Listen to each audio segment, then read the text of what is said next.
Good morning সবাইকে। সবাই কেমন আছো? আজকে আমি আরেকটা নতুন ভিডিও নিয়ে চলে এসেছি। আজকে আমি রান্না করব পার্শে মাছের ঝাল। দেখো পার্শে মাছের ঝাল আমি কেমন ভাবে রান্না করি সেটা তোমাদের সাথে শেয়ার করব।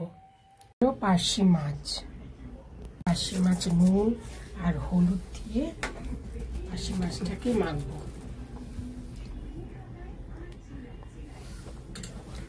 নুন আর হলুদ দিয়ে পার্শে মাছটাকে মেখে নেব।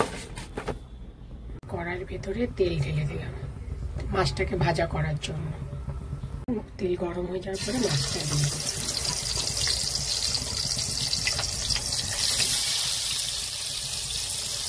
তাকে এবার উল্টে দিলাম। মাছটা কড়া করে ভাজা হলে সব থেকে বেশি ভালো লাগে, মানে কে যেমন খায়, অনেকে কড়া খায়, অনেকে কাঁচা ভাজা খায়, তার যেটা সুবিধা।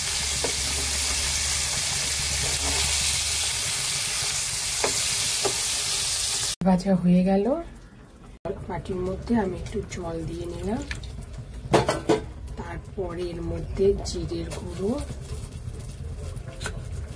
লঙ্কার গুঁড়ো, যে যেমন ঝাল খাবে সেরকম, আর হলুদ, এই নুন সব একসঙ্গে দিয়ে দিলাম।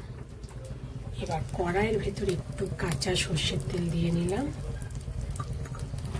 দিয়ে ওর মধ্যে সর্ষের তেল দিয়ে দিলাম, ওর মধ্যে কালো জিরা ফোড়ন দিয়ে দিলাম, ওই মশলা সেগুলো দিয়ে দিলাম। এবার এই মশলাগুলোকে কষাতে হবে, ভালো করে নেড়ে কষাতে হবে। এবার টমেটোটা ছেড়ে দিতে হবে। এবার টমেটো দিয়ে মশলাটা একসাথে কষায়।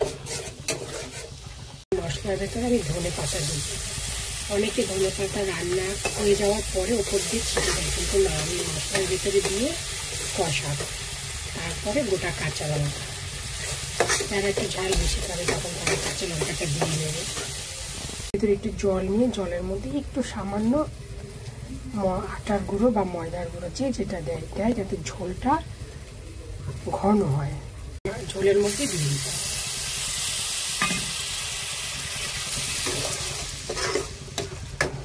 এবার ঝোলটা যখন ফুটবে তারপরে মাছটা ছেড়ে দিতে হবে।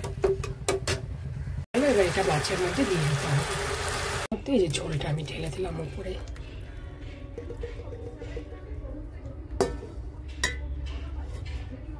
পার্শে মাছের ঝাল আমি এভাবেই পার্শে মাছের ঝাল করি।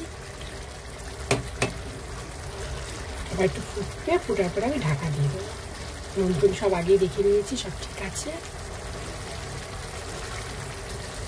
এই আমার পার্শে মাছের ঝাল কমপ্লিট হলো, কারণ আমি এইভাবেই পার্শে মাছের ঝাল করি। অনেকে আছে ঝোলের মধ্যেই মাছটা দিয়ে ফুটিয়ে নেয়, আমি মাছ ভাজার উপরে ঝোলটা ছেড়ে দিয়ে তারপরে আমি ফুটিয়েছি। যাই হোক, আমি এখানে ভিডিওটা শেষ করছি। পরে আমি আর একটা ভিডিও নিয়ে আসবো, আজই আনবো, সেটা সন্ধ্যাবেলা হোক বা দুপুরবেলা হোক। টাটা সবাইকে।